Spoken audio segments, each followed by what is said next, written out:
And I press the button in theory. And here we go on this next adventure, I guess. Just you guys and me. And my cool avatar. Yes. Can everybody hear me, see me? How is it doing? How are you guys doing? Hey, Ozzy. Good to know. So I guess I should start sharing, and since I've got to share and talk, not the most ideal situation for this sort of thing.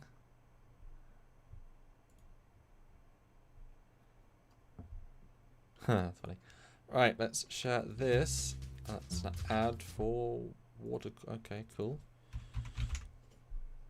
Okay, show the main Trekyards pages every time.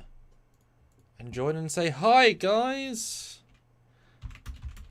Right now, doing my first read to episode 2 of Discovery, season 4.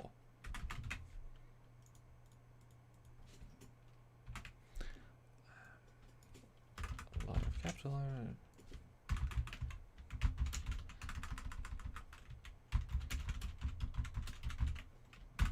Come and join in. Oh, that is not the eye.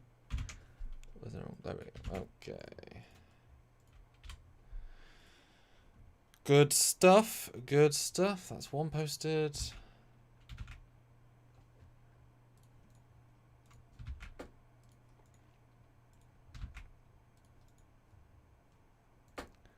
Alright. Not as many posts today, so I can get talking with you all. I don't need this anymore because there's no one to listen to. Just read, you fantastic people. So yeah, hi guys. We're here at episode 2 time, just me, because tomorrow I am filming for Trek Shorts, and it's not practical to do both. And Stuart, well, if I'm not there, it's not a duo, and so he's doing a first reaction tonight as well, tipsy in theory. I'm doing one now while I'm here, because it'll be the whole time until Monday we do our full review, which is a long time after it came out, it feels like. Or is it already halfway to the next one? Although we obviously have videos coming out, but that one. So here I am, talking to you guys, seeing what sort of, review I get, see if you guys like it, etc. Something playing? Something playing? No, it's just me. See if you guys like me chatting about this stuff, and hopefully you do.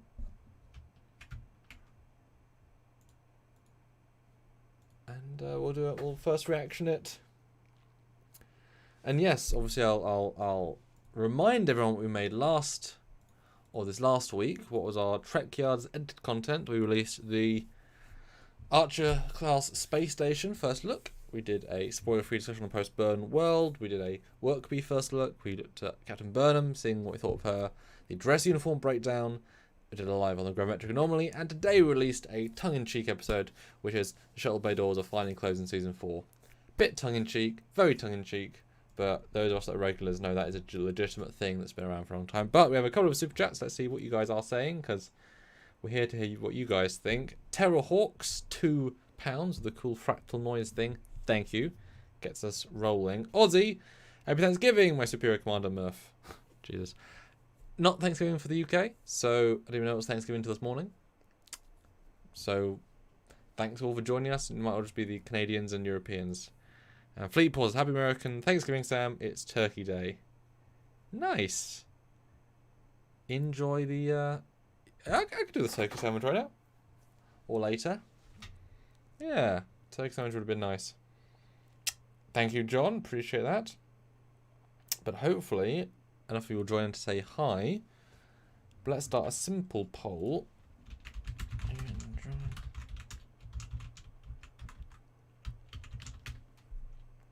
Actually, Let's do... Actually, well, that's a cleaner. Which episode did you enjoy more? Episode 1. Episode 2.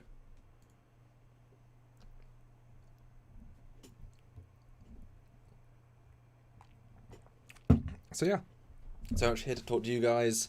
It's only gonna work if you guys actually interact and say things. So keep that in mind and make the chat extra thought big. But my thoughts then. So I watched it today. I sat down. I had food. I was pretty damn excited to see where the story was going, and I walked away from the episode, or even in the middle, thinking it was quite an okay episode. I was, I guess, surprised by the I wouldn't say lack of focus, but I was surprised by the fact that it didn't quite click. I actually kind of got bored at about the 35-minute mark. It really was sort of 3 scenes of very long stretched out things, and while the character stuff was nice, they made an ensemble sort of episode, no one quite was given enough treatment to really come together. And so I think I enjoyed episode 1 more because it had a more interesting feel, more Starfleet feel. I think it better used the new characters. And while, yeah, the Reese thing was good and, you know, bits and pieces of characters, I don't think it really came together as a successful piece. I think a big thing about that is that the show is used to being a Burnham-centric, plot-centric. They attempted to make a more ensemble show, which means using the secondaries, using the you know, seconds in the cast, and thirds and fourths, and you know, all the lowers in the pecking order. And they've really done that before, and so I don't think their use of them was, at least the way they used them, the pace of the usage of them, how they're in the scenes in the episode, was a bit odd. I think, and I said this to Stuart earlier today because we've done our main review, I think they should have left the Anomaly by the 30-minute mark, 32-minute mark, and had a lot of those other conversations after the crucial, you know, we're in danger situation, and because the threat was extremely, you know, extended, and they were never really, they didn't feel like they were in any danger by the end, and so it became a very poor paced episode at certain parts. It was annoying because the first episode was very, or the first part of the episode, it started very strong, and then it just kind of dragged, I think is a good way of saying it. So yeah, it definitely, I don't prefer episode 1 more, but I think this was quite a brave episode in that they fail at the end, although I don't think they fail as much as they think they do. It's a brave episode to make it full ensemble, which they just don't do, so that was a whole new experiment. And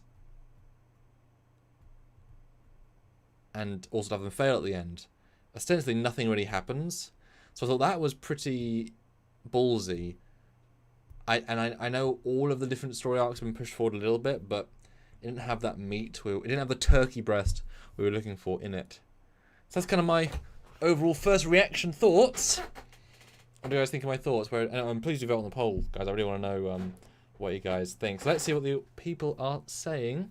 Yes, Americans love their holidays. Yes, Pluto TV in the UK. Good for Pluto TV. Colin and John both think the episodes get better, whereas Captain and John think it's a bad episode.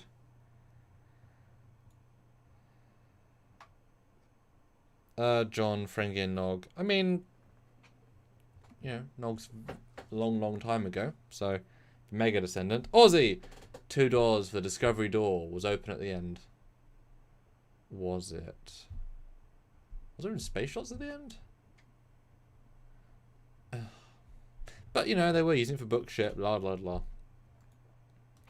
I noticed that Stamets is not mad at Burnham anymore like I expected a big fight or something. Yes, that was definitely a surprise to have that mini arc apparently already done. We were all expecting some sense of drama and tension, and disarmed that instantly, and it was strange.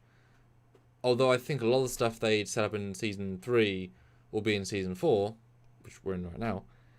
They obviously changed course on a few things, which they're allowed to do between seasons. That it's better time to do it than during a season.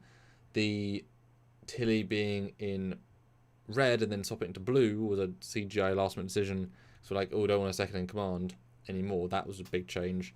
And then Stamets being mad at Burnham. I mean, I'm sure will come in play maybe more as a father figure role to Adira, like the link of I want to protect them, but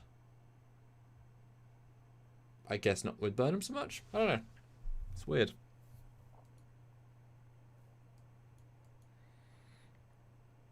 Has Raz. Well, stop listening to me then. That's funny. He's doing turkey stuff, I think. Nope. He's doing Stuart's doing a Christmas party with his wife's work gang. Yeah, Saru was nice to be back, although a bit rushed. He just was there. I was expecting a bit more of a lead up, but we got no lead up. Fleet Port back $2. Bryce got lines in the episode. Holy smokes. Yeah.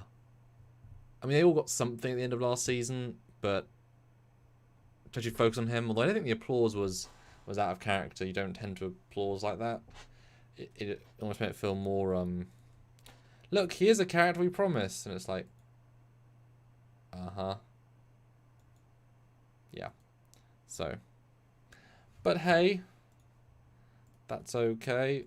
It's good to see him in it. And hopefully he'll be in more. And well, it's interesting though, they're sort of taking away the Detmer stuff in favour of him.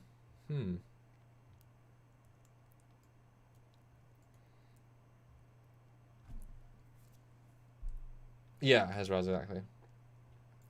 Yep, Doug Jones very good in this episode. Donnie, hello, Captain Commander and all. Thanks again to Americans. Well, Cap ain't here, so you're not paying that much attention. Oh, Wang, I disagree. Yeah, Flame and Bridge, we actually have an episode on that coming out because it's too much. Yeah, John, going to Voyage would be quite cool. But Mark says $5. Should have been Bryce telling Book when to go since he's a windsurfer. Nope, I do Burnham, but he amazing said so correct for idea. Yes, that was very strange. She takes it off from him despite not having skill in that specific subset. That was obviously a thing from do. Kind of like when Deanna shot the photons in Nemesis. Like that was absolutely a him takeover sort of thing. Just like Detmer should have been last week. It kind of feels like Shatner all over again. He's, you know, taking the limelight, even though it doesn't necessarily make sense. Yeah, that's what I think anyway. So what's the purpose of the flamethrower machines? Ha ha! Episode coming out Sunday on that. It'll be a whole thing. So I put a poll up. Which episode do you enjoy more? 1 or 2? Currently episode 1 is at 51%. I'm certainly in that camp. 51 votes. But, yeah, put a thing. Squadron Course, just curious. Why the red uniform on your tune there? Thought you preferred Science Blue. So that's... I'm really impressed with that. I would like to get one of those uniforms, but a higher quality one than... So in this context, I'm playing the role of Commander Cockings as part of the Trek thing, and commanders tend to be red in this, so that's why. I have a blue one, but that's a fan film me rather than Trekyards me. Chuck A, Samuel, did you like the no gravity bridge scenes? I did. I was definitely wondering how they did them. There's a certain elegance to the motion that I thought was good. They were definitely they were short enough to have the punch they needed. If they'd been any longer, you'd have seen through them. So I think they were good. And I've seen some behind the scenes of wires, so it was classic practical effects. No, it was good. I mean, it would have been. I certainly wish they. Well, one of my biggest problems with the episode is that they don't have as much tension-filled scenes. They have a habit of, very quickly in an action scene saying, "Shield's down to 50%. Next hit will be," and it's like, okay, well, the next hit would kill you or make you so unbelievably damaged. And yet time passes, and then they get hit again, and then they're still fully functional. Don't add in dialogue that level of destruction if you're not going to pay off on it. have Book say navigation destroyed, and yet he's clearly navigating around all the different rocks for the next 5 minutes of screen time. It completely removes any tension, because they're trying but sort of failing miserably at that. So I think the episode falls apart the longer it goes, because they can't maintain the feel, especially as, you know, if this thing is meant to be massively, massively powerful, and Book is surviving pretty easily, let's be honest. Yes, there's some initial bumps in the road, but at that point he can sort of survive for a long time, and if they, you know, bolster the ship, whatever. I say pretty easily, he's a good pilot, obviously, but they don't really show that, so it's implied, but a lot of stuff is implied. But Area 51, with a phenomenal $10, what do you say, Area? I think the bridge flamethrowers are for the times they use a bridge for the weekly rock opera concerts the crowds. The bridge certainly is big enough. Yes, maybe it's the Choo Choo Choo Choo group, which will have Dex reference. And yeah, we have the video on that coming on Sunday. It's a weird thing, especially given there's so much bridge work now. You'd expect them to actually upgrade the bridge and not kind of downgrade the bridge. Very strange. Seatbelts. Well, I think someone said they're should have replicable matter seatbelts, and that would be fun. Expensive. I mean, all these things go down to budget as well, obviously, and you know, you can see, you know, as soon as they had the as soon as they showed the special console technology, they instantly abandoned it, because it's just, well, we can't do that every week for every person. It's just not practical. So they sort of mean well, but they have a habit of introducing too much advanced tech and then not being able to follow through on it. And at that point, you're just wondering why it's not there. And they sort of make an excuse about, well, Dem wants to use the old stuff, but that doesn't represent all of the crew. And at a certain point, you know, just like with you know, all the Windows machines, you can't keep getting security updates unless you keep it proving to a newer model they want you to. So I assume at a certain point it used to be, sort of, in the context of all this new tech, dangerous to use the old system. That would be my guess. Spacesuit pop off their comm badges wasn't.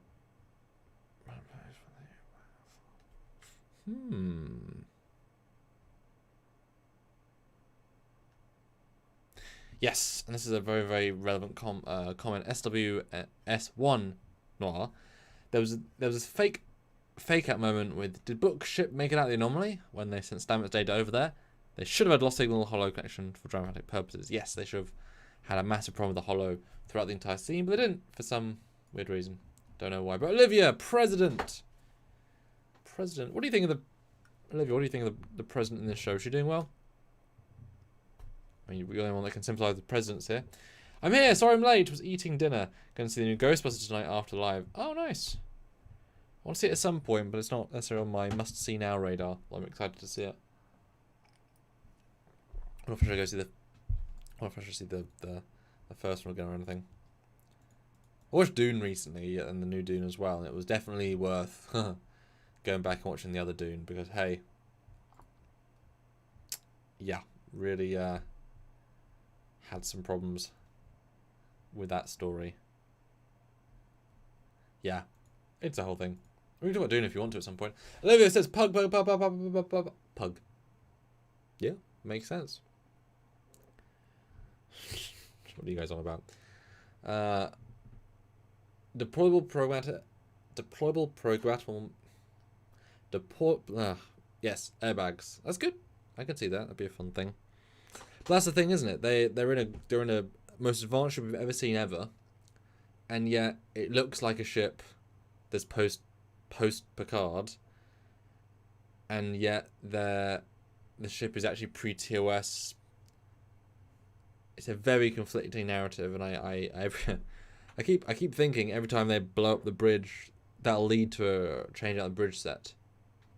Because come on, you know, you could do it. We'd let you and build us a new one. You could even keep, you know, the chairs and some of the consoles, and you know, I mean, how many times they kit bash and alter the battle bridge in TNG to look different. Ah, Eugene. Yes, 1,000 rubles. What do you say? Oh, smart Eugene with a fantastic purple there. I've learned a long time ago not to try and hypothesize where the plot could go. But if you pull in some generic sci-fi knowledge, binary black hole is often referenced as stellar engineering construct, intergalactic drive in the form of halo drive. Okay, now this is a good point to note. I actually liked in the episode. It's a great comment, but the way the episode is constructed is it pulls us in straight away to the personal nature of the destruction of Kojon. Great. Then it goes to this big meeting with the Federation people. Great. Everyone does a good job there. Except Book turns up. Weird scene, whatever. And they say what we detected, what we guess, is this double black hole situation. It's great visuals, very visceral, good stuff. And while there's still a lack of certainty, that's what they're planning for, right? They've got to guess. I really quite enjoy when they get there, nothing's going right. And none of the algorithmic prediction stuff is anywhere near correct. And not just that, at the end of the episode where we zoom out, it clearly isn't two black holes. So I actually really like the fact that we're thrown this, yes, science. Oh, no. And at the end, no, we have no idea. So even though you say that was instantly disproven by the show itself, which I thought was really kind of cool. That said, whatever it is, as I say in the episode, it goes from one direction and then shifts. Plus, I think, I'm surprised I didn't mention in the episode, I mean, if you guys were surprised, they mentioned in the episode how they should have mentioned how when they went into the anomaly, then the eddy started. I mean, surely they should have made the assertion that was because they went in. Like Vija could have detected them going to the cloud. That's why no one made that. What changed? Well, we're here. They're reacting to us. They're sending waves to destroy or whatever. So I think that was definitely part of that. And there might be something in the middle of the gravitational anomaly. It's big enough. It's definitely Vija sized. Many AUs. Is it good? Is it bad? We'll see. Don't know. Olivia! I'm glad to see Golem that Picardi's didn't catch on. Yes! It's always nice when you add God Tech. Then you break one out. Well, at least you remove it. Let's see. Well, it looks like one black hole visually. Yes, but that was a very expensive shot to do. Yeah, 5 light years is insanely big. And black holes are the size of stars, and stars aren't even a chunk of the solar system. And they are, but so they're not that big. And they said he couldn't even relate the idea of 5 light years. Very odd, but it has such a Vija vibe. I mean, okay, well, I'll end the poll actually because of 52 votes, 50% on each. I love that. I love that. I think that's great. Although, guys, please do super chat. We are already obviously I'm going to put half the goal here to our normal lives. So another $40 will hit my minimum here. We just started. Will be great. And we've not had a very good month this month. What with me being away, Stu being away, and then Prodigy not doing particularly great for us. So we're certainly coming at the edge of that was a really bad month of not as bad since 2019 bad. So yeah, some more 5s would be really, really helpful if you can. But let me did you get Beeger from the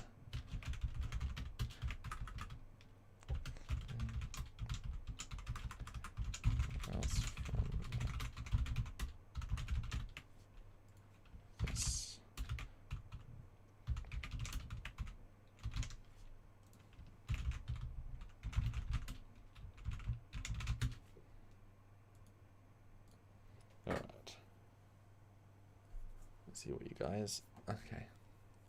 And I put up a new poll, guys. Vote on that. Sword of course. Dune is such a hard story to adapt to film. Works well as a book, but plot not so great for a short time of a movie. Yes, indeed. Yes, there were 2 presidents in the room, Ozzy. And third Olivia here.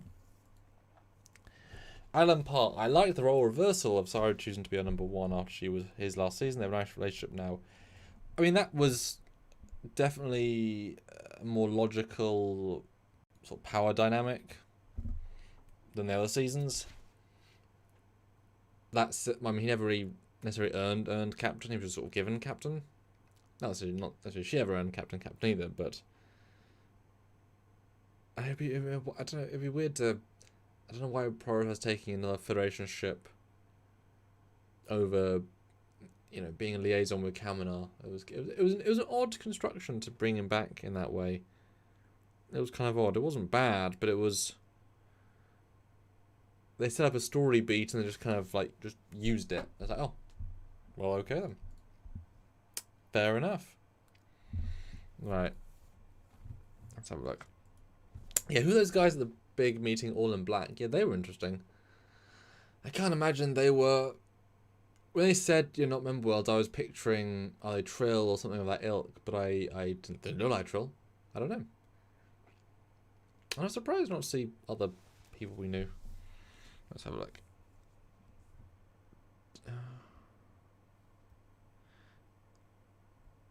If Book's Millennium Falcon blew up, would Stamets hologram survive? No, because the holo projectors in the ship are what's keeping him active. So if the ship blew up, holo projectors would go down. But he'd probably feel the heat of the explosion cooking his not skin. Eugene! Well, they've mentioned it's a singular black hole just as they arrived, but the thought still linger. It's not natural anomaly. It's artificial construct, some form of spaceship, and it has crew. Well, that's why I asked the question about Vija. I mean, that's the thing, though, isn't it? Can you have your and this is obviously a question to you, Eugene, as well, actually, directly. Can you have your cake and eat it too? They said explicitly, not that you can necessarily trust them too much. It's a natural phenomenon, right? That implies that implies not created, but if there's something inside it, it's still a natural phenomenon. Cool. That's such a fine line. I can't.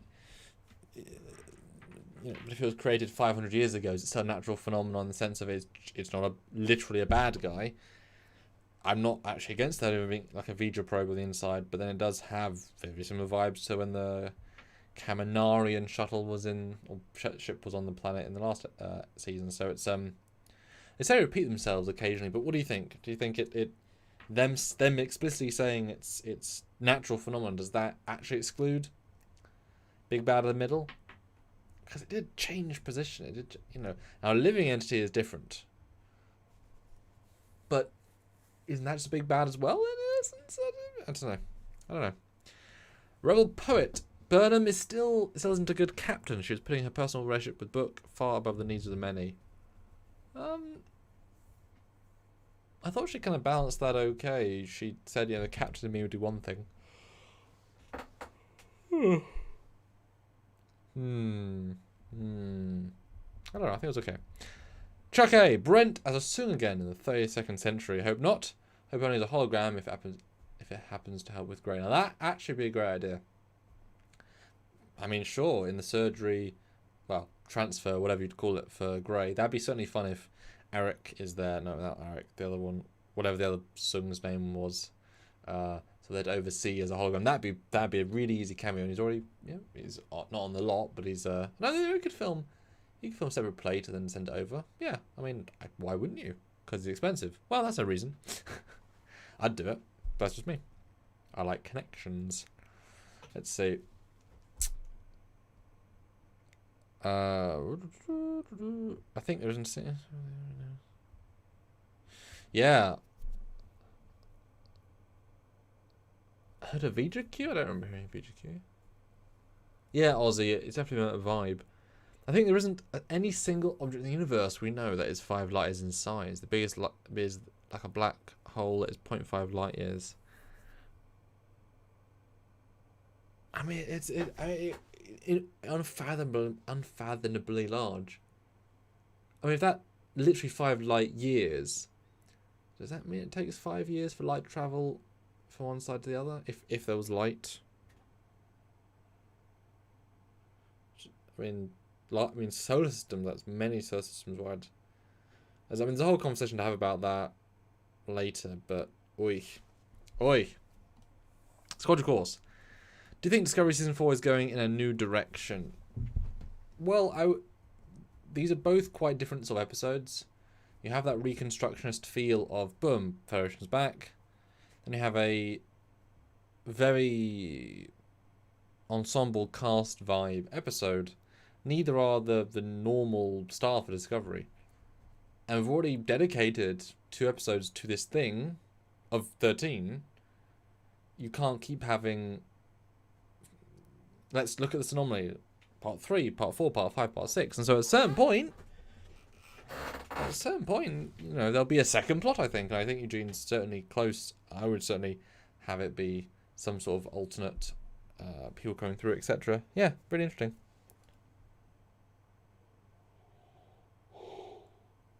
So it's 10:30 here. Torrin, I really enjoyed it. Seemed more mature in its storytelling with time to breathe and more character subplots. Even the camera movement seemed more stable, enjoying this direction. I would agree with you in concept, although I don't think the main story was strong enough to be a grounding point to everything else. And while some of the subplots might have been fine, they weren't contained in a very strong actual story. And that you know, if there's no foundation, it can't hold them up. It's a Kelvin Empire attack fleet. Goodness, that'd be scary. Oh, Olivia, $5. I've got to go, Commander. Happy Thanksgiving to everyone from the Julius family. Oh, well, have a good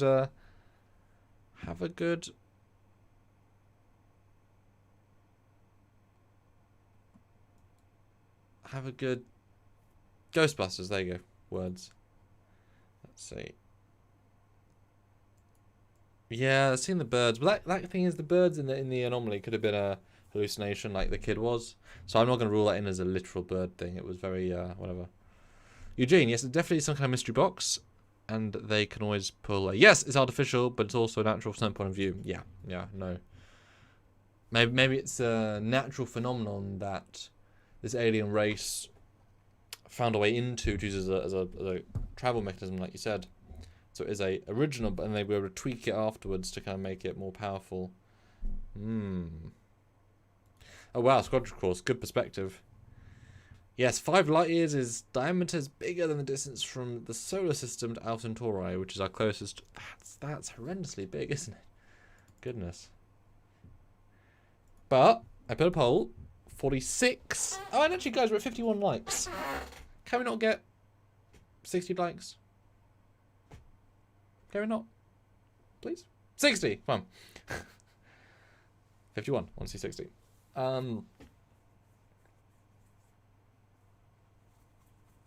Fleet Poor, you need a cup of coffee, Sam. Lol, words are hard. Yeah, this is my coffee. But I mean, it's 10 o'clock and Stuart helps, you know, we bounce off each other. I mean, how many of you... Actually, what time is it? Spam in the chat right now. What time is it for you guys? I assume most people are Eastern-ish coast. What time is it for you? Oh, it's 10:35, I mean.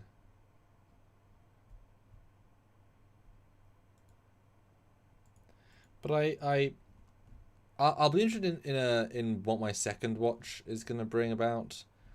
For every Prodigy episode, I felt different. I felt different the second time. But this one, I don't know. I enjoy it fine, but it's dragged in a lot of places. But going in knowing there's no answers, that's also interesting. So I'll be interested to see. And yes, vote in the poll. So we got... Oh, Switzerland. Oh, Eugene. Dude, you stay up for us. That's so cool. I mean, I've stayed up for Stuart's Lives too, but... Okay, that's actually a pretty damn varied set of time. Okay. That's cool. That's cool. Okay, so favourite thing of the episode. What I like especially well. Because you guys know, we're balanced. And this is definitely easier. This is definitely the easier season to sort of, you know, there's things. Discovery Season 1's a ton of bad, just pure bad. There's so little bad now, which is great, really fantastic. Doesn't mean necessarily hit all of the notes, which is fine. You know, each story sings on its own merits. I did like, while it's not necessarily fun to watch, but a lot of things aren't, I did enjoy Book's experience? Is that a word? I mean, how can you process this? How? So that was really good to see. Just almost a non-comprehensible acting experience. It was very strange in a good way. In a good way. So that was interesting, and I liked the Bryce thing. Everyone liked the Bryce scene. That was really nice to see. I liked the group meeting. That was good. I didn't like the fact that, well, no, I was about to say, I didn't like the fact that Navarre wasn't part of the Federation, but we see that in the trailer, so that's going to be a payoff moment in the show, so that'll be fine. Now, question to you all then, actually, because I'd like to know, and I've got a keen eye, and in fact I can go back and look in a minute, but when they go to Navarre in the holodeck room in Burnham's Burnham's quarters? I don't know which room it is. Did that Vulcan landscape, did that look to you, my amazing public, like a green screen effect or like an LED wall? Now obviously when Saru entered there was another digital component, so there would be some compositing on top, but was it a LED wall or a green screen? I think I know which one it is, but they're promoting instead of the LED wall, and I don't know if they use it this week. Let us know what you think. I really would like to know. LED wall or green screen classic. Jazia, €10. Nope, $10. Sorry, having a bad month. Yeah, it's weird. We've done the same amount of work and it's a bit weird. I was considering 2 stocks to invest in. The one I picked at 20%, while the other one went 50%. Damn, that's yeah, I'm not scared, but I just don't have the patience, whatever, to go stock or cryptocurrency.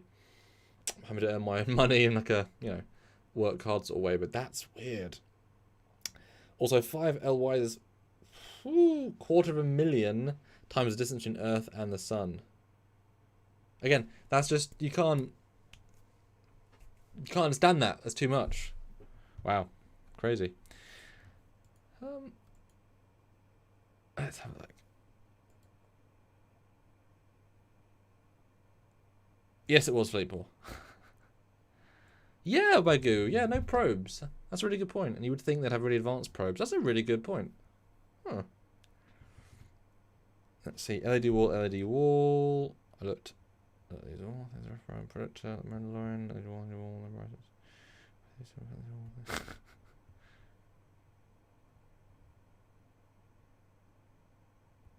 Yeah, quadricores. Me too. Me too. Okay, so everyone's saying LED wall. I'm gonna go back and look, but I'm, and you guys know I do know a few things. I agree. The light on her face was extremely good, and to be fair, it actually, you know, it probably was. I better know it was, because you can just put a green screen on the LED wall. That's absolutely a thing you can do.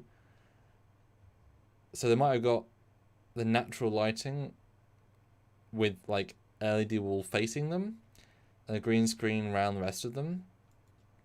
But I'm looking at it, and everything is such in the distance, and there's a real depth, but there's no discernible foreground element. So everything looks like everything looks digital. They're not really on the ground, and there's just too much depth compared to what you'd expect an LED wall to have, which, Mandalorian you can easily tell. And the lighting on it is just very dramatic. I'm gonna get a still. I just want to get a good still first. But one thing that they're promoting, what? I mean, there's definitely obviously the hollow alcove they go into, the character comes out of, is obviously a CGI. I can see a digital shadow, like I know what a digital shadow looks like, etc. It's always kind of funny to see. Great effect. I mean, it looks fantastic. But I'm and it's a great little moment. Like, I give them all props for it. Here's the scene. But if you look at just the characters, their outlines are extremely sort of blurry and lost a bit, and that tends to be the case. Like, her hair, there's no detail on her hair at all. It's just a big muddy outline, which is a green screen sort of thing. Whereas an LED wall, you tend to be able to have extremely crisp lines. And actually, I'll find a shot from the first episode, because you've just got, like, there's nothing, you're seeing all of the elements, but they're extremely cut out looking to me. makes me think that because it's a very intricate shot. There's so much green screen wood enhance. Now I have to find a medium shot just to example because that's only fair. Okay, so here's a shot. So keep this in mind, guys. Right? I'm like 85% sure it's green screen. Compared to this shot, which is an LED wall, and you can see there is a lot of hair detail on the president. You can see on both of our actors there's a nice both our male actors there's a lovely like hairline light. Doesn't like they're cut out, not in the same way. Lovely, interactive, really subtle lighting that feels far more real, because it is real. The other one feels far more digital. What do you guys think? I sort of, you know, put my thoughts in there.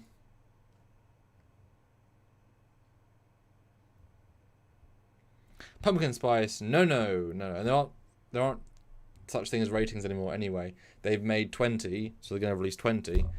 But no, they just are pausing because Discovery's coming out. They'll start again when Discovery finishes. Pretty straightforward. But they ended on a note.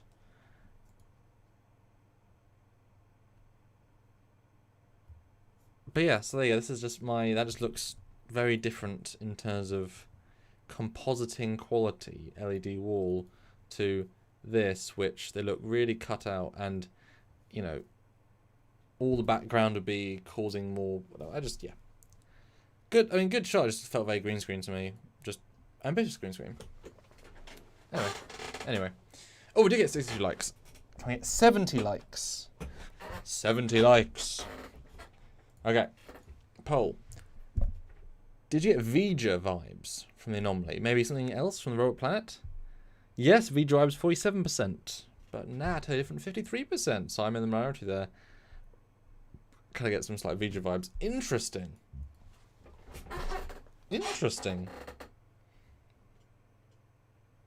Yes, Nick, the flamethrowers on the bridge are very, very bad. Very, very bad. That's what else I enjoy this episode.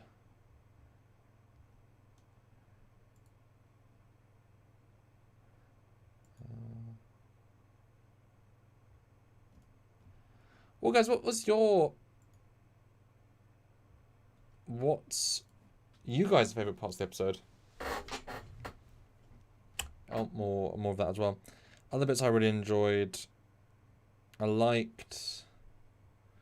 did like Stamets, although he, you know, was neither half Stamets, half not Stamets. But that was something. I did like the grey scene with the golem bit, but my issue with that bit is that it felt because it is extremely juxtaposed from the main story, and I think it should have just been, if it was in a different episode or differently placed, it would have worked a lot better. But I just remember thinking when I watched it, this is super abstract and not as unimportant, but in the context of where it's placed, it doesn't quite fit, and so I'm left not enjoying it as much as the scene itself deserves, and you know, everything's in context. You can, you know.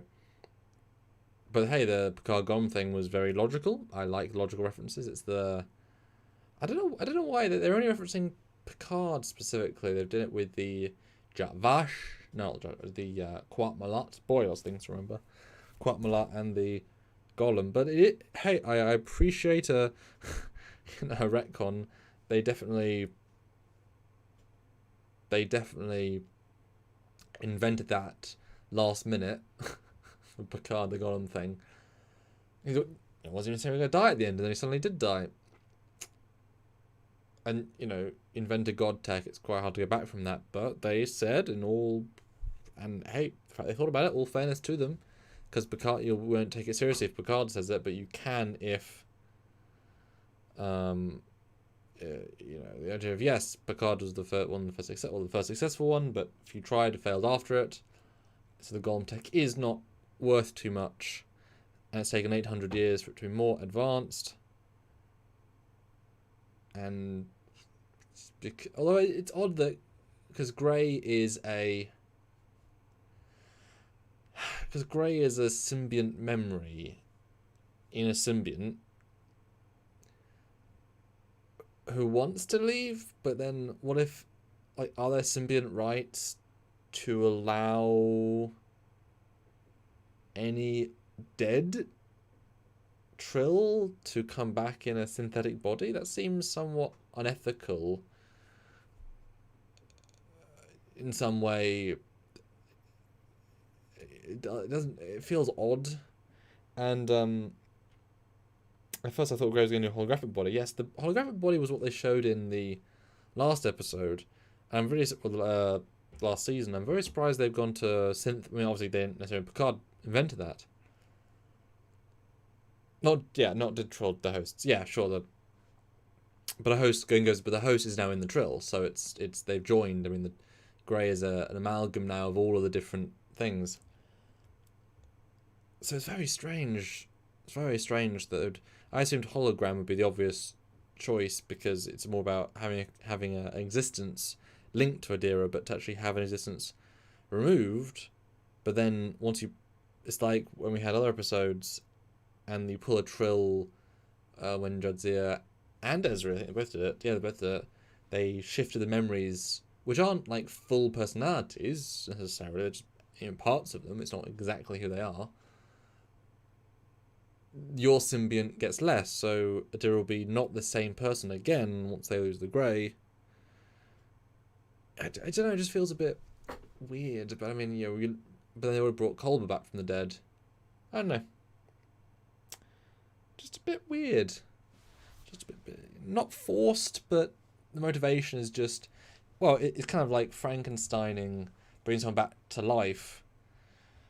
What if all the hosts, ex-hosts, want to come back, and now the Trill has lost its 200 years worth of memory, all of which part of the natural cycle of the lifespan? It's very strange. Very strange. No, it's fine, Carlos. It's all good. It's good to. That's what I meant, but it's good. Yeah. Let's have a look.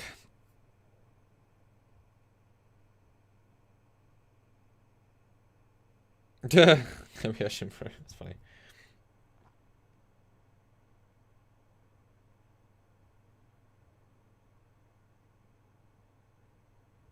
Yeah, that's just my thoughts on that bit. But the card reference was good. I liked that. It was logical enough. I think that's all the stuff I enjoyed. The stuff I didn't like, I already expressed a bit with the... Actually, I'll do another poll about the Grey thing, because I'm just... Surprised.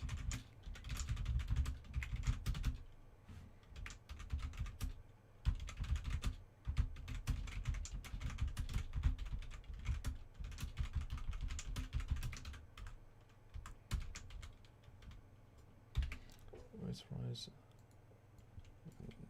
there.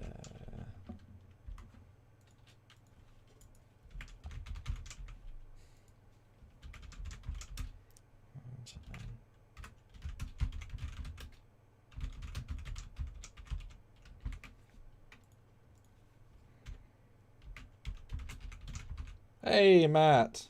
Glad I didn't say hi early then, 'cause you're busy. I was going to, and then I didn't. I was like, you're probably busy.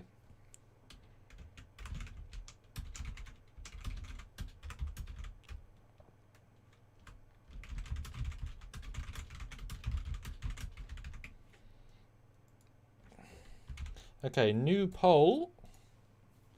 Just interested, because I was totally thrown by that. But yeah, good to see you, Matt. Have a lovely... Yeah, Matt, send me a picture of the turkey. I want to see the festivities, because we don't have Turkey Day. We just have Day. That's right, it's Christmas party. I have this with you guys. With you wonderful people. So yeah, vote. Yeah, what else? Okay, so things I didn't like so much. We've been through quite a long list of likes. Didn't like the lack of tension. Didn't like the miscalculated points at certain scenes. That just, why is that something there? Oh, I liked Sarah's speech in the council. That was a good bit. Oh yeah, one of the big things I like that just stood out to me is a really weird, like, that's not... It felt so strange to me when Book walked out into the meeting. I mean, did you tell me, guys, if you felt the same? So Book is a civilian, trusted, sure, but civilian, beams into Starfleet headquarters, which in itself is already a specialist military organization headquarters, and walks unguarded, unwatched, unled into the top briefing room with the President of the Federation, the Chief of Starfleet, the President of Navarre, lots of captains. That's absolutely a classified location, that like a security locked out location. He has no authorization to be in there. Are you kidding? Walks in, everyone's like, oh, it's Book. It's like, get him out of there. Very strange. Very, very strange that was pacing. They kind of forgot about the procedure there a little bit. But yeah, if anyone thought that was weird. And guys, if we can get another 18 likes, and I'd love another $30, that would be a really nice way of... I mean, honestly, 55 would be, like... would be great, but we'll go... What I say, 25 would be nice.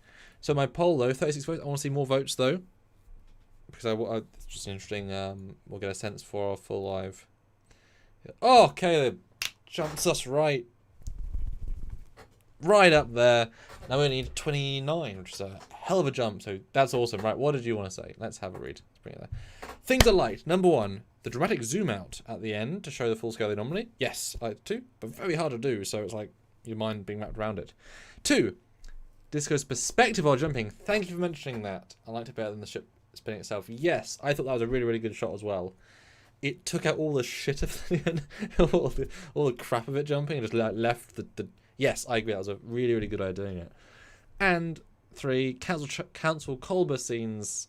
Council Culber scenes were pretty nice all around. So out of 10. Yes, Council Culber as well. My only issue with Culber's scenes is that he was living for everyone else's characters.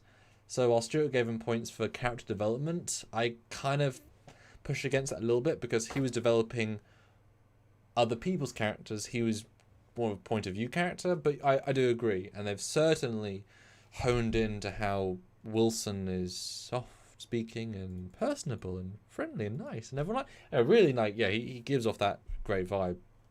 And let's be honest, who needs him to do real medicine? Just have him be the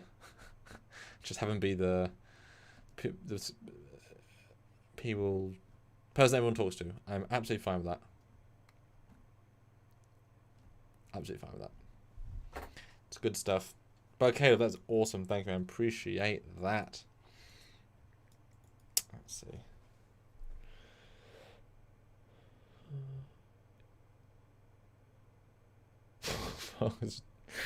Falcons just do evil things like facial expressions. Gosh.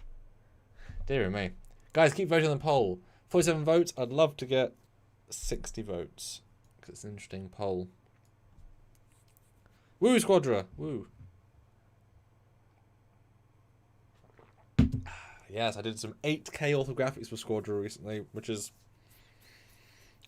insanely high amount of Ks.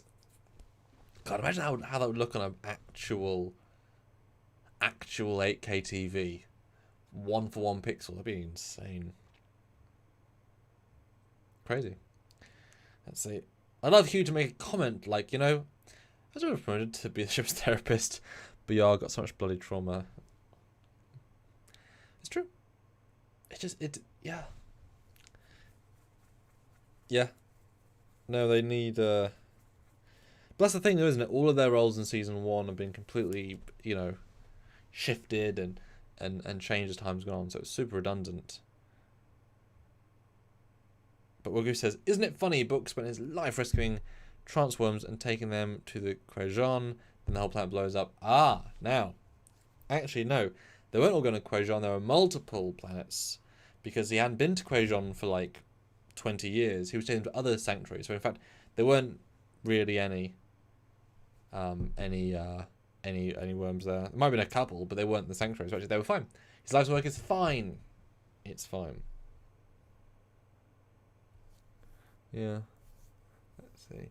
They filmed season 3 before the Picard final. Yes. Yes. Yes, they're absolutely fine. And I do think the birds were a hallucination.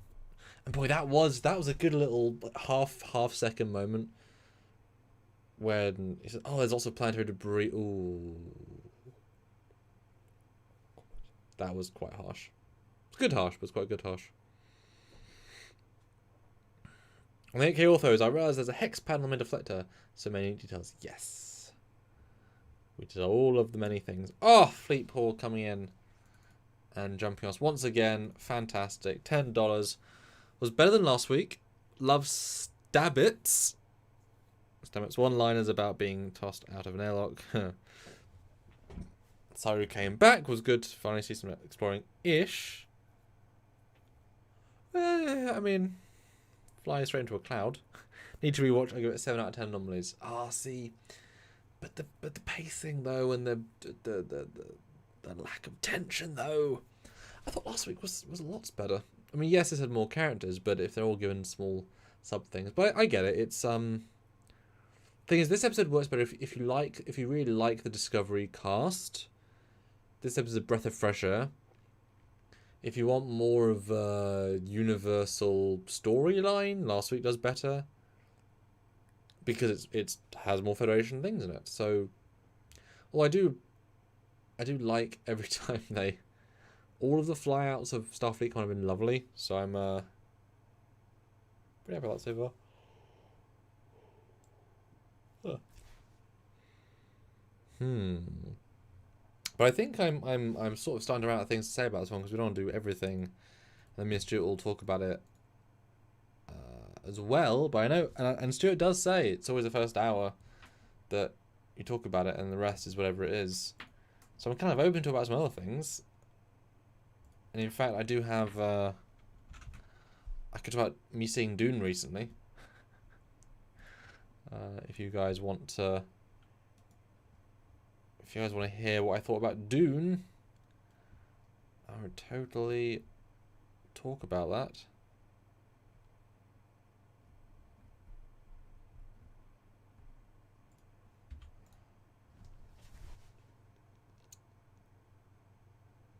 Yeah, thanks, Smartsmiths. Haha. Oh, is New South Block actually out, says Jericho? I really want to. I'm going to have to make a point of watching that today. Let's see. Yeah, I saw the trailer. The trailer was very strange. Oh, fantastic. I will have to watch that. How does one watch that? Oh, I'm so happy they're still making those. Although not obviously very many. Very many. So that came out. Oh, it's not on it's not on their Wikipedia yet.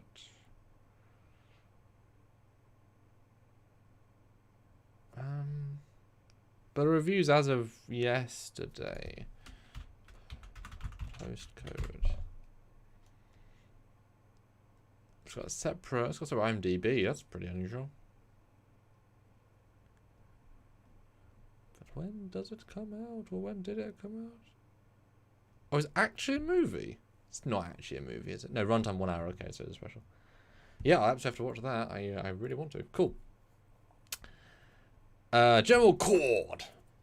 Gotta give a bit. Just glad they have finally shut the shuttle bay door. Yes. Yeah, I know. Sometimes. Oh, it'd be fine if they had a hollow door. It'd be fine. But no. Yes, we want more ship shots. For sure. Love Dune. As in that's what Trista said. Yeah, very quick ship shots, but they are nice. Quadricores. Have you watched Arcane on Netflix? Wow, I have not. I have not.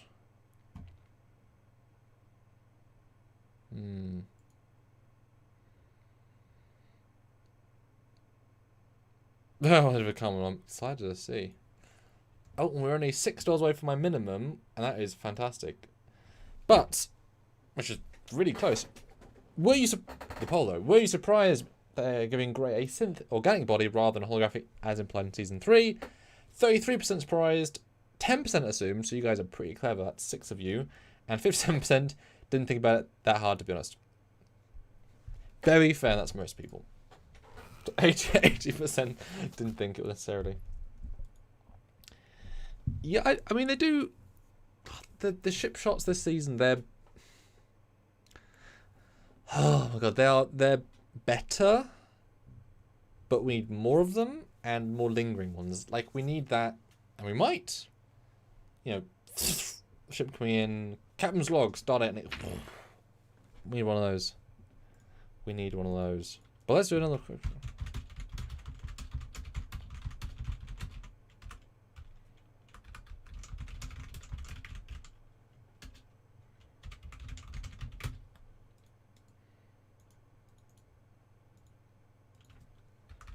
But keep liking, guys. We can get 80, that'd be great. Put a new poll. I want quick votes on this.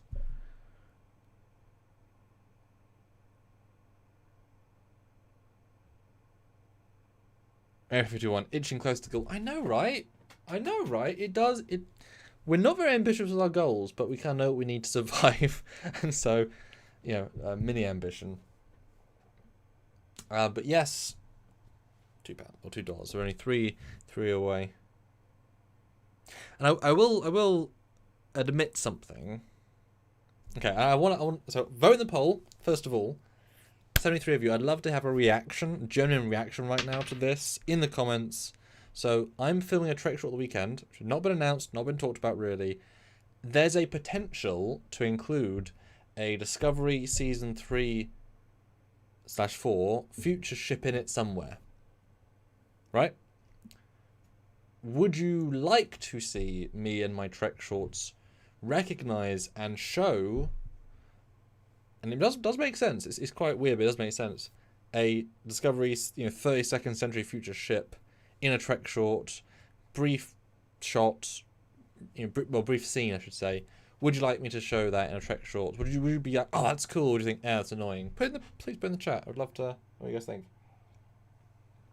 Holding a brief shot of a 32nd century ship. I'd like to know, because you guys know me and CG and do a bit of everything, and I've done so many different sorts of shots in my time. So many. So many.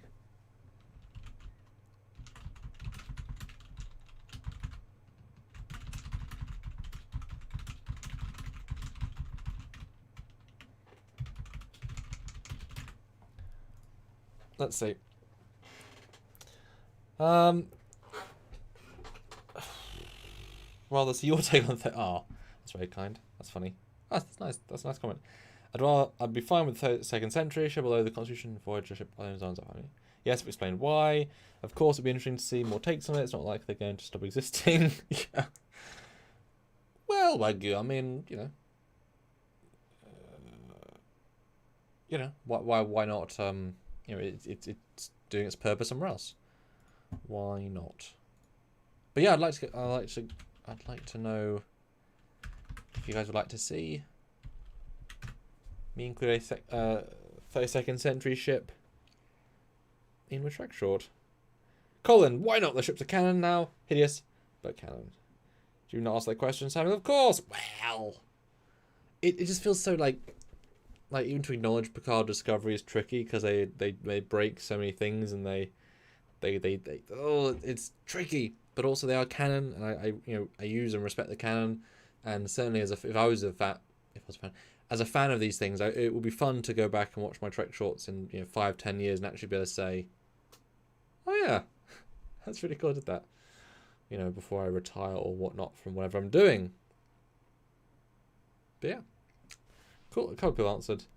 But we do have a poll as well. Would you like me to review the new Dune briefly? And 82% of you have said yes, which is actually a wonderful some people. So what I did... What Dune now, goodness. What I did is I bought I think I pre-ordered actually. I got the special edition original Dune, which I'd never seen. I was going to see it a while ago, and I thought, well, I love myself a 4K. Big 4K fan. And I thought, okay, well, watch at some point, and then we were going to go see the new Dune, and I wanted to see the old one first to compare, because once you see a new one, you can't really go back to the old one and appreciate it in the same way, because you just can't. It's just too different. So I watched this on a Saturday with Marie and my family. We actually got together for it. And watched the new Dune on the second day of the Sunday. And boy, what an experience to watch these back-to-back first day and second day. Was quite an experience, for sure. Who has seen the new Dune, because I want to, well, either Dune actually, because, you know, it's the same rough story, and both are spoilers, obviously. But, although most of you voted for yes, so therefore, you know, I feel more confident in talking. But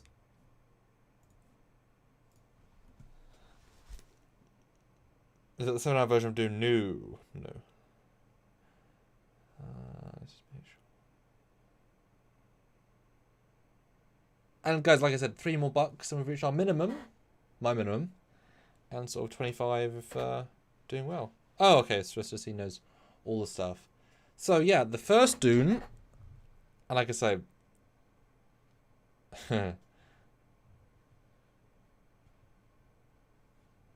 Ozzy, he didn't have red hair. He had a mullet. He had like dark hair.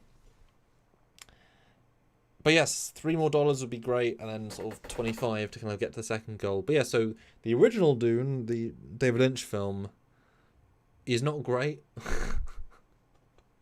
I don't even think at the time. Well, at the time it was also panned, so it's not great. It suffers from a lot of storytelling problems. And it feels like it was made with expectation you know the book, and therefore all the holes in the story you fill in yourself. But that's not what a film is or should be. And so as a totally fresh person, I went in, and the story is so explicit in... What's the main guy's name?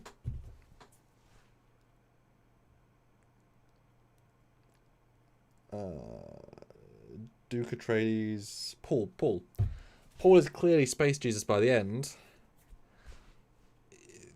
You know, there's no ambiguity, and that's not what the books are, so it's very strange. And then the rain and stuff at the end, and it's the first half is interesting, but once he finds the... See, I knew all this stuff 2 weeks ago. Once he finds the free folk people, it falls apart massively, because the pacing just goes from a gentle 5 to a 13, and it literally expounds over 3 years. And then it assumes you care that he's fallen for this random lady, and it makes these sound wave guns that are absolutely appalling, and they have to wear props on their necks the entire time. So it's pretty, like, the second half, or the last third, is pretty bad considering. And the action scene is awful. The all explosions, and it's just a mess of nothing. It's really a bad ending, and the ending itself is quite stupid as well. So it's a lot of like 2 hours of setup, 30 minutes of rush bad. And if they'd rebalanced it to have half as much setup, develop the second half more, would have been a lot better. But apparently there's a 4 hour not at all visual effects cut as well. And in fact, we watched some deleted scenes on the disc, and they were good scenes. Like one, they actually added, you know, the lady talks in the first talks for the first like 2 minutes, just exposition, and the extent the lead scenes show like 3 more lines of dialogue from her, massively important dialogue that by God should have been in the film. Like, you've already wasted so much time of that. You just have that dialogue, because it explains the prophecy, explains the mythical, like it gives you that really quickly. So it's like very strange. And there's a moment when the mum becomes a Reverend Mother, if I remember that right. And I thought it was a flashback, because they weren't in the costumes anymore. And I was like, oh, this is when she did this. And it's like, oh, and it's a present day? But it's something like a flashback, and then just that last third is really terrible. Like, really, really bad. And Sting is awful in it. There's no reason for him to be in it. Very strange. The Duke character is a comedic non-entity. So it's a very strange film where they put money in the wrong places, they focus on the wrong things character-wise, and to have the Paul guy continuously say the thing is awoken, it gets so obnoxious very quickly. So it's a very misformed film, but I don't think you would possibly have known that until the editing bay. So that's it's a monster that couldn't be tamed, and it clearly couldn't be. Now the new Dune, boy, it helps from knowing the old Dune because you've kind of already got the story. And it, for me, this is all personal taste, it almost feels its length. By the 2-hour, 52-minute mark, I was very glad it was finished because I could not take much more.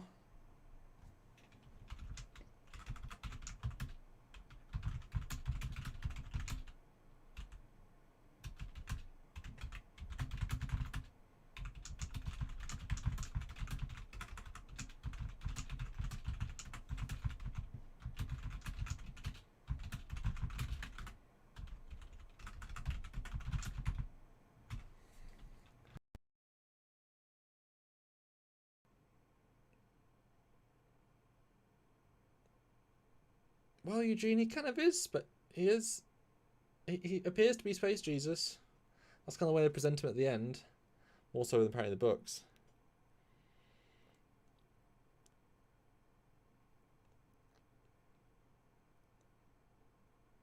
But yes, so yeah, the new one. Pacing, phenomenally better pacing. It starts in a much more interesting place. Paul is a non-character in the original. He's much more. He's still not like the best character by any means, but he's definitely much stronger in the new version. The dad's better, but he's just given more real scenes. Jason Momoa feels important. Whatever the guy's name was, the guy that's meant to be important in the books, but is a nothing in the original film.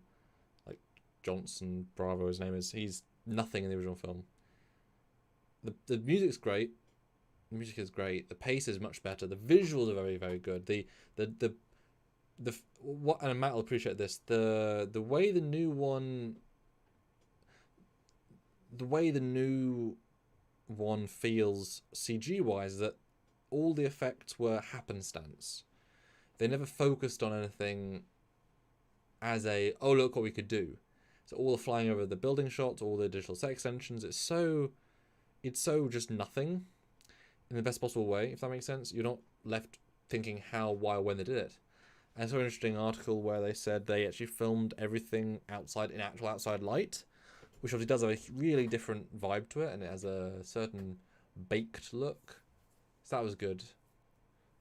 But it was really nice to see all the similar scenes and some dialogue of the two, and they definitely respected the old one. The pacing was much better. Even finding the encampment was a lot better. It wasn't just instant. Although I was surprised how much the scientist man was just dropped from the original to the new version.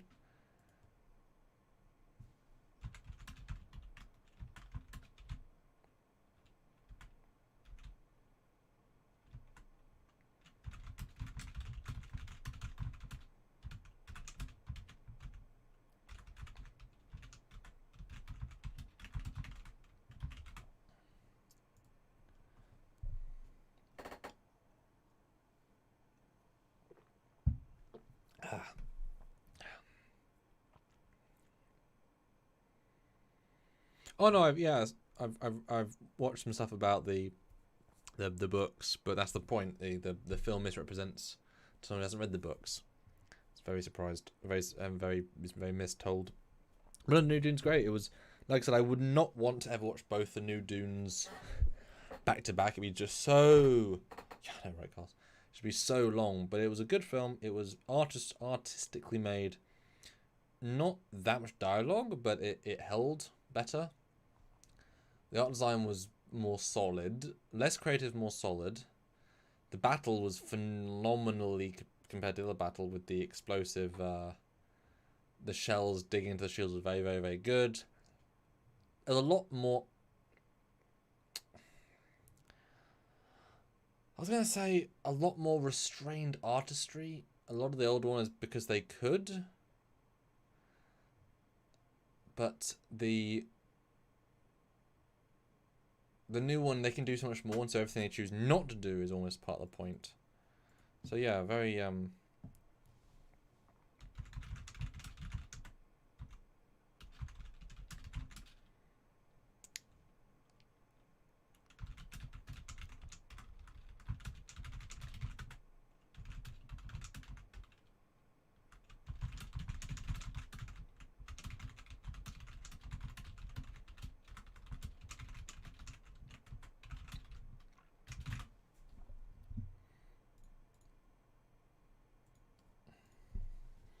But yeah.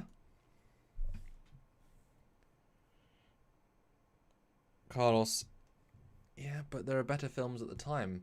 You know, Star Wars 1 was made earlier and it's a far superior film. You know, it's a hard thing to compare to, but, you know, it would be fun to see a longer edit. But it's just such a flawed storytelling narrative. It'd be hard to, you know, he made so many just bizarre choices that don't come together. And a lot of his choices, you know. But, you know, when you I mean, I know he even took his name off some versions. When you pull away, so often you'd rather watch the full creative endeavor of an artist, because then it feels cohesive. Even if it's not a great vision, you can appreciate the unified feel. A film like that was dragged away from him and altered, and so therefore whatever vision he may have had gets lost in translation. So now it becomes a case of there's all these weird other problems that aren't ostensibly his fault, but he also did write all the scenes and filmed all the scenes with his direction. So it's not as if that it's just a Frankenstein of his concepts, but there were his concepts there too. So it's like, well, you know, which is why Suicide Squad's so interesting as an example, because they made a totally different film with the footage. It doesn't work, but it's interesting. It's still very, very interesting. What do you guys think? Which Dune do you prefer and why? New Dune or old Dune? They are so different, so it's not a direct parallel, but I think the new one is just a much better film. I say that as a film experience to it the old one doesn't really have in the same way. You know, hard thing to do. I'm sort of tempted to read the books, but it also seems weird and convoluted. And also Paul's just not a very engaging character. Doesn't help that. So yeah. There you go. Oh, Matt Boardman. Can't wait for everyone to see your Trek shots. Thanks. Thanks.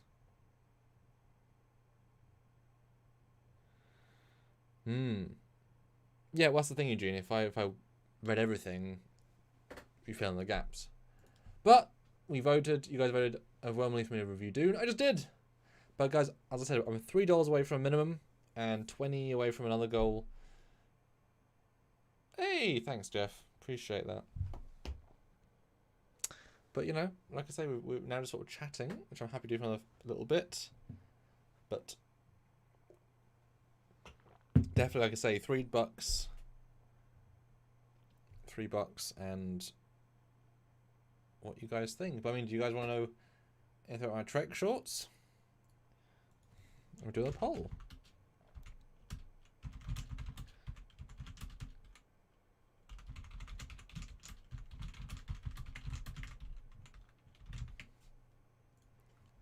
This little teasy tease. I'll tell you what, for $20, I'll reveal a Trek shorts work in progress still from the next Trek short released. I'll say that, which is pretty darn soon. So if anyone wants to see for $20, and that'd be great. I'd be really interested to see what you guys think about it. I better get a pick which frame I'm doing.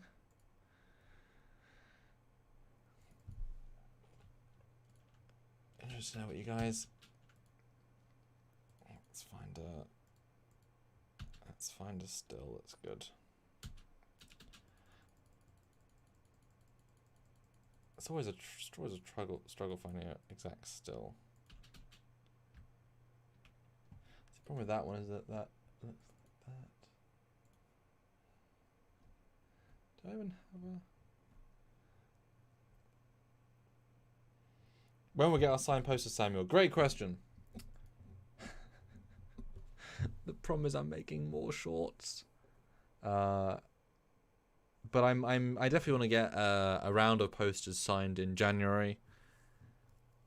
But it depends if you get more posters or not. That's the problem. I'm being a bit elaborate with what I'm trying to do, which I mean is great, but also tricky.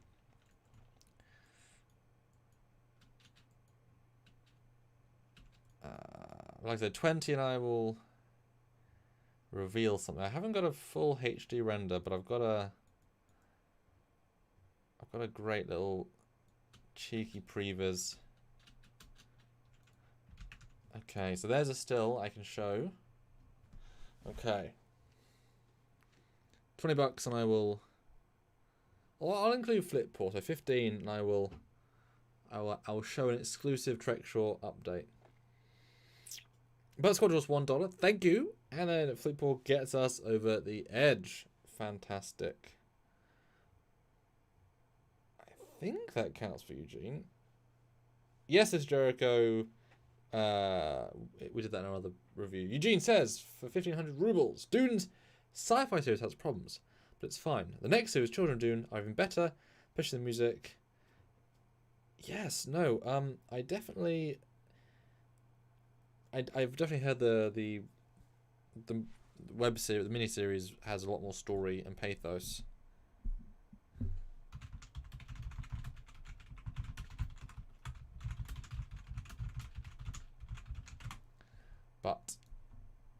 And it's like it's the same sort of story, but not. Okay, let's show you guys something here then. This is a exclusive. It is a half res, but it's still fine to show what I'm doing. Okay, here is a exclusive shot from the next Trek Shorts. Trek Short, because I've got a non-Trek Trek Short coming out. So what do you guys think? What do you guys think? I don't know.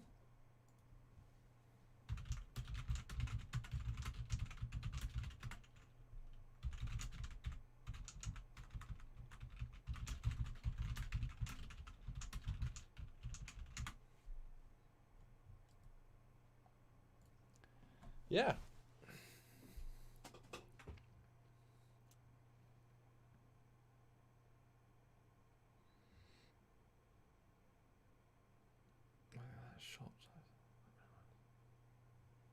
But yeah, so this is Ensign Anomaly. Ensign Anomaly in the One Small Step short, which is a new one that I announced on the Trek Zone podcast 2 months ago. And this is her. As you can see, well, I mean, where is she, guys? Do you know where she is? And this is a sort of hybrid of costume elements, but and it's yeah. But yeah, this is a little teaser. You know, if you guys know what ship, do you guys know what ship this is?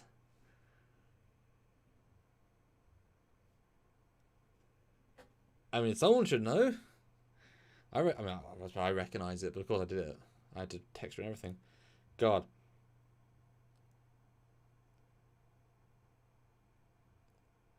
This is Jericho and Squad Course. The Defiant. Yes. Hey, Brianne's here. Oh, hold on. Let me put it back on. You literally come in as soon as I swapped off this other picture, which is your picture, which has been on for like 2 hours now. That's really funny. This is what I was showing. Oh goodness. This is what I was showing for the entire live, like that. There's our art. It's fantastic.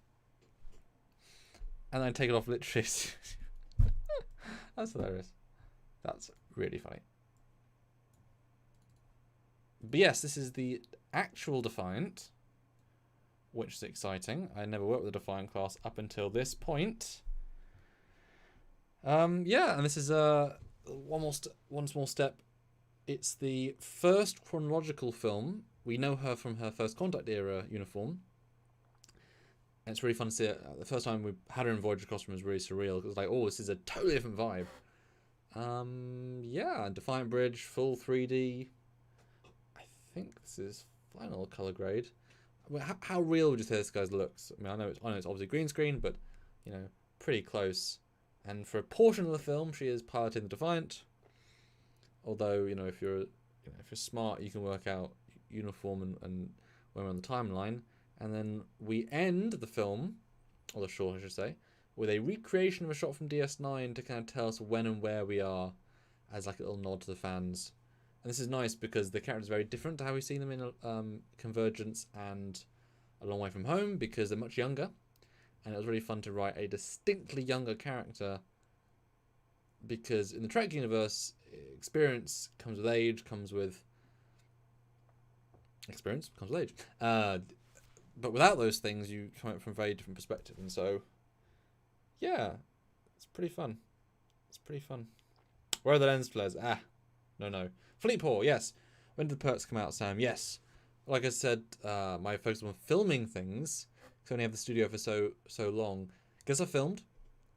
Yes, for perks I have to get those signed before I stop shooting.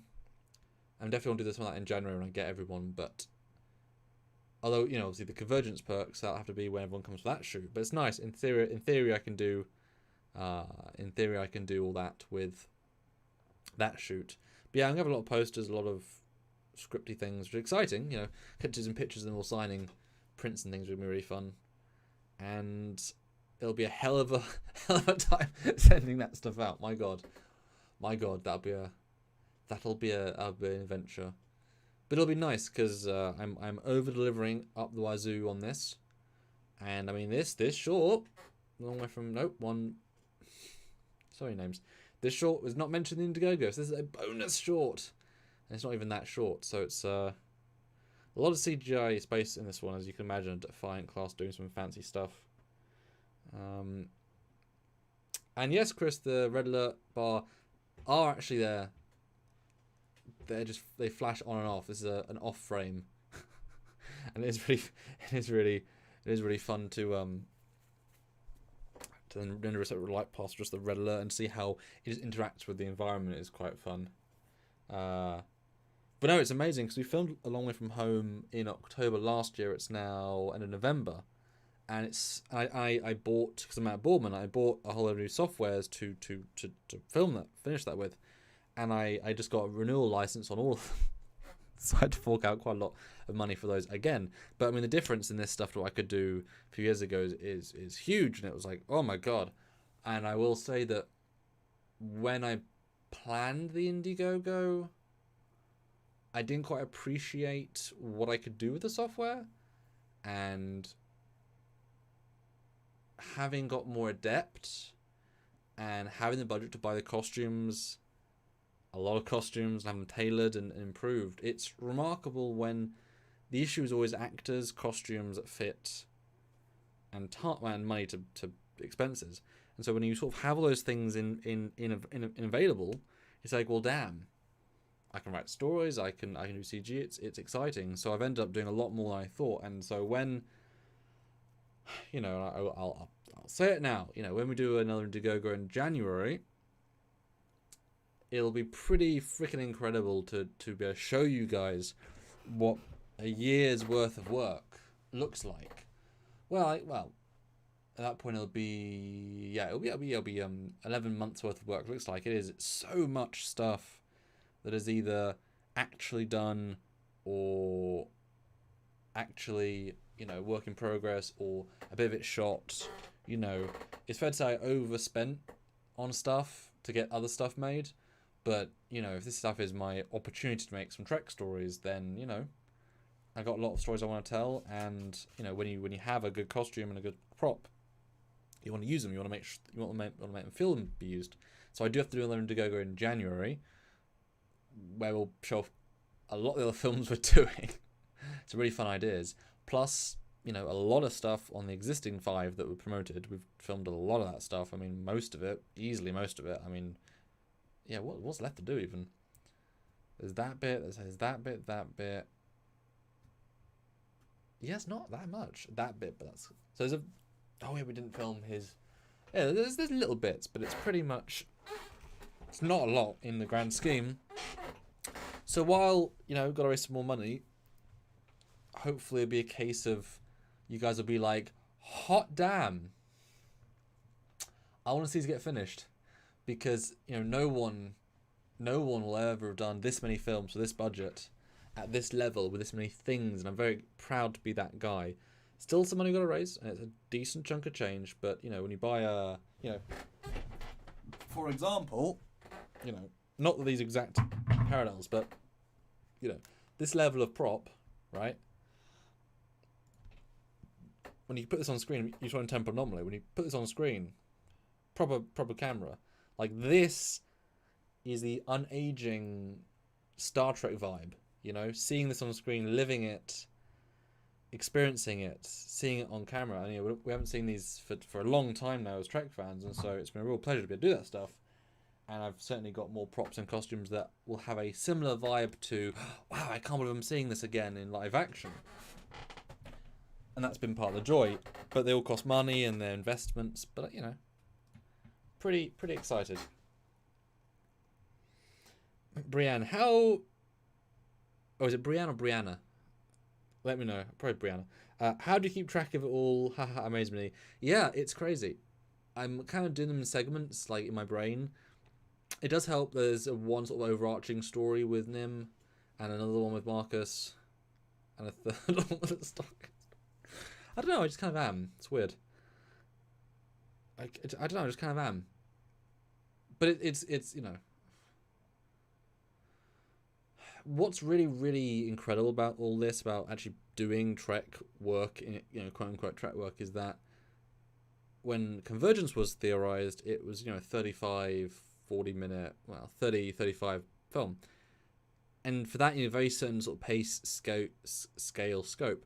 But if you're able to build under 10-minute shorts, and you want to show these from visuals, then suddenly, yes, boy, you can cut. Let's cut to post-TNG, let's cut to pre-TNG, let's cut to TOS. You know, all these little things of, well, let's show a visual we've never seen before, or we've never had. Fan films don't really tend to do. It's a really creative field. And when the floodgates kind of open as to, well, I could just do this.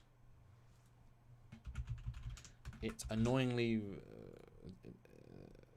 open. And like I say, I've overspent, but you know, last Indigo, it was more about the potential of what I'm doing with these 5 things and a bit of each. Now I can show a lot of realised things, and when you pitch for 5 and you're making more than 5, God, you would be surprised. I think I've told a few people the number, but yeah. And John says, I miss L-cards. Boy, I feel lucky I've got a new L-cards guy on board, because when you suddenly need like 10 interior sets and you have one guy building them, boy, a lot of L-cars, several bridges, several random L-cars. It's a whole heap of stuff. Shit, so much stuff, but it all comes together. But Mark Lawrence, you need more monies, I'll be there. Mark, as you know, you literally invented a Trek shorts for your donation. So hopefully one of the other shorts will be like, damn, I want to see that too, and you can help us with that as well. But certainly, yeah, pretty cool. Oh yeah, guys, 5 away from 100 likes, and we're only $14 away from our full minimum amount. So if anyone wants to put in $14, we'll be right there, and 5 more likes will be right there too. That's really exciting actually, because it's been, you know.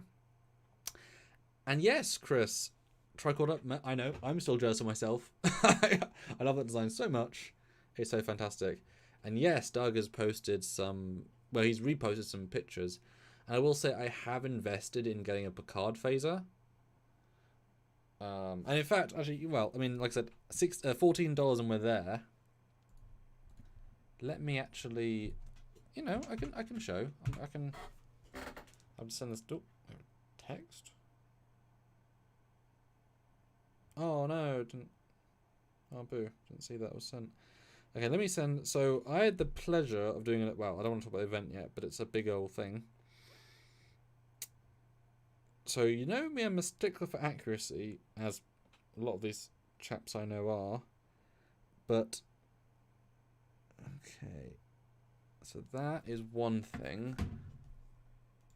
So I did purchase a specific prop, which I need to make sure I have a picture of the one I got, but having now seen another version of it, I'm like, god damn, I want more accuracy. Give me all that. Give me all the accuracy. That's not the one. That's the one. Okay, so there it is. So yeah, there's the exclusive Trek short thing. Thanks, Eugene, for sponsoring that, even if you didn't mean to. Aha. So I went ahead and I got this prop. I'm really hoping it's a good version of it. Wow, that's big in comparison. So I went ahead and I got this. And this is how they're promoting it. And having dissected the design, it's rather good in terms of proportion. And I've said a few times to you guys, I'm not the biggest fan of the design, but it has grown on me over time. I'm still not sure if I like it or not, but it has grown on me. But obviously, this implies I'm going to do something Picard-esque era. Hopefully that's exciting to somebody. But I was at a museum last week, and I saw once again they had an original. And since there's only like 3 in the entire franchise that were made, I was able to take a pretty close-up picture to it. And so I'm seeing what I'm getting. And I'm like, well, hey, I can make it. I can make it look more accurate, maybe. You know. What of course, $1. Thank you. And Stern Van 15 months of command, which is so amazing. You guys know how important that is. So amazing. Surprised you haven't got a 3D printer to make. Your own props. Yeah, see, if I was, I'd buy like a really expensive one, so it'd be better. And then I'd have to do the painting in theory. I don't know. I'd have to buy a really good one to have good printing things. I don't know. There isn't that many props I need. Like, if I want a hero tricol, it has to have lights and sounds, or it has to be perfectly accurate, perfectly sanded, or perfectly scaled. Like, there are people who can do that. No, I can't 3D model at all. I render. I can't. Whatever. $12 away, guys. $12. We're so close. So yeah, like I said, this is the replica I've purchased in theory on the top left, the original on the bottom right, and I noticed that detail-wise, really accurate, right? Although already I'm seeing a few subtle differences. But, you know, it's not a very complicated prop. But the painting is radically different. And I know that what made me think of it, Doug released a picture, well, Doug shared a picture, and you can see the phases. I'm like, are they the same phaser? Who knows? I can't paint at all. So I'm going to try and take this to, believe it or not, a Warhammer shop. They sell Warhammer items, they do tournaments. And, you know, that the practice of painting those things is so elaborate and so hard and wow. So I'm thinking of going to them and saying, hello, anybody that are interested in painting over my prop with a more accurate paint scheme, because it, you know, looks a little bit flat with the grey, and if it should be this other colour, there's a decent amount of variation to the paint scheme. This is an original, so there you go. I would like that more accuracy, and if I'm going to use it on screen, it might as well look as good as possible. And it's pretty damn close. So I don't know if the scale's going to be right, but I just got to find a guy that's willing to paint it at how much they'll charge. Hopefully not too much. But yeah.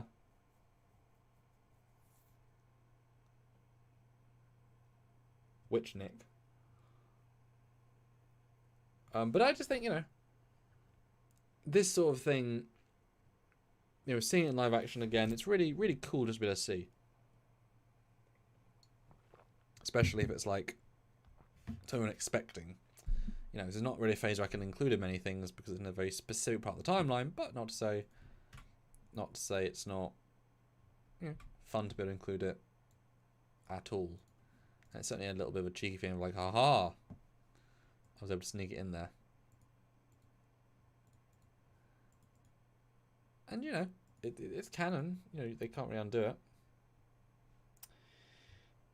Yes, Squadron Calls, exactly. I need someone professional who knows what they're doing. I won't trust myself at all with this. And, you know, more accuracy is good. So I'd like it to be that accurate. But I'll say another 3 minutes, guys. If we get $12, that'd be fantastic. If not, that's okay. I'm really happy that you guys had 93% for Trekyards. That's super nice of you. So that's really, really cool. So thank you for that. That's very lovely to hear. But you know what? I'm gonna be blunt on this. I'm gonna put one more poll up, and don't feel the need to vote. But you know, Trekyards is very important to me.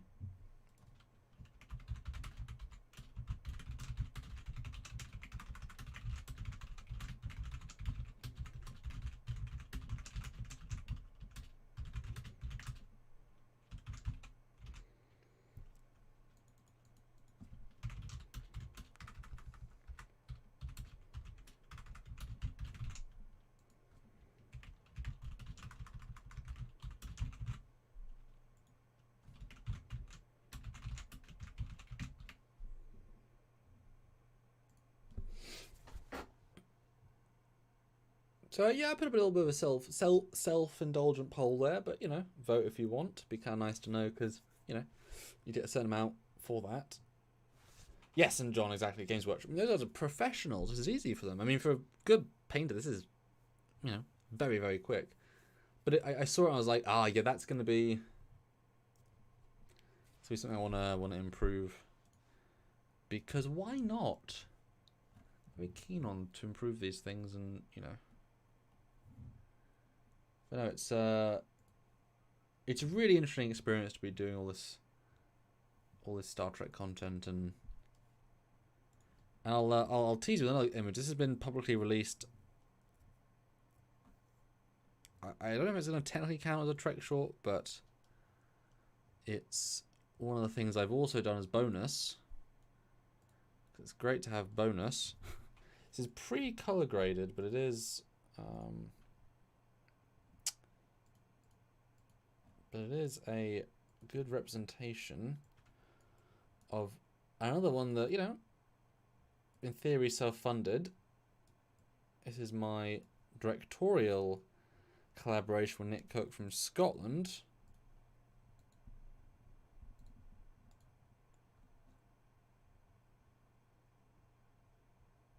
And, I mean, just you know, I filmed that. You know, he was just on this sandy beach. Yes, it's a sandy beach. And I said, walk up, and he has a great looking costume and props and whatever. And I just like, you know what? I'll do this. And then just like, realizing it's just such a wonderful feeling. Because, okay, it doesn't necessarily look like TNG because it's anamorphic. But that's I got to film something like that, you know? It's crazy. It's great. And so, like, you know, got the bug a little bit when I was doing the other shorts. So yeah, I'm not going to do so many, but there was a lot of really fun stuff coming up. A lot of really fun stuff. But yeah, that's pretty much the end. $12, but that's okay if we don't get them. We might do another match funds with Trek shorts for live. That'd be fantastic to show you guys some exclusive stuff. It's nowhere near as big a goal as the first Indiegogo, but it needs to happen because I've already overspent what we made last time, and tells you how many cool things we're making. But I'm very excited. It's not that far away. I've been working on a short. I've been working on a short today a little bit before the Discovery work. To get to the music guy, so we are going to have a short release between Christmas and New Year's, and that'll be 3 films released this year, and then I'm aiming to have that Ensign Akili one for January for the Indiegogo. It's always nice to launch with one as well, and that'll be then my 4th Trek short already, which is pretty exciting. So yeah. Well, 15 votes and 87% say they donate. Very, very kind. Very, very kind. Just very, very kind.